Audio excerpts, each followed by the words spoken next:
Hello and welcome to this bigger bite following on from last week's business bite around strategy. And we're here in the offices of Brighton Johnson, so very many thanks to them for letting us use the facilities.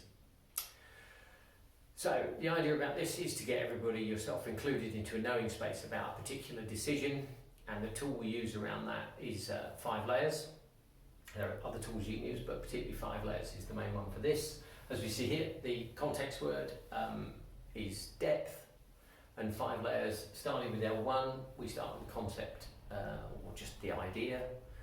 This is where you create an energy, an excitement around something new, and you discuss around that. And it's really important to divide that up into 2 sides at least, which is the cultural side, the feelings, the energy side of things, and then for each of those have a little think at this stage about the commercial impact of those. You know, what's the cost of investment, what's the likely return, the effect on the valuation, etc., etc. So there's a little bit of high level thinking in that why space up there. Next we go to L2. This is the thinky bit in our energy model. This is the thinky bit. This is where most businesses and leaders go wrong. They don't do enough in this space because, as Henry Ford says, thinking is the hardest thing. That's why nobody does it. But the thinking is driving some depth, again, into your cultural and your commercial outcomes. That's where you start to get the excitement around it, because you actually devoted some resource to work out, okay, what exactly is this? How's it going to work? What's it going to do for us? What are the effects that we're going to predict and accommodate and account for, and all those kind of things. Really important at that level. That's the one that most business owners miss out.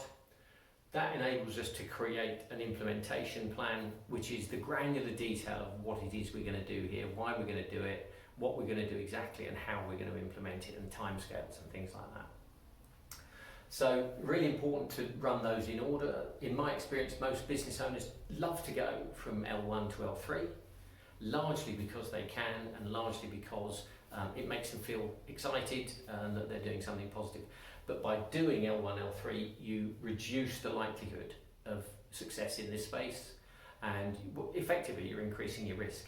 Doing it in this way, L1, L2, L3, so that you get into a knowing space, you are massively reducing your risk and increasing your likelihood of a successful outcome.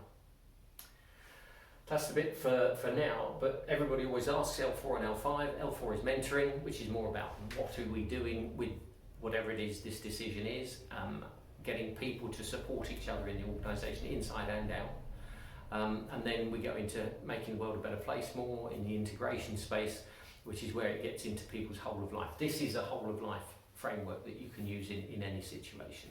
And as soon as people get that ingrained and it becomes part of their habit, they'll benefit too.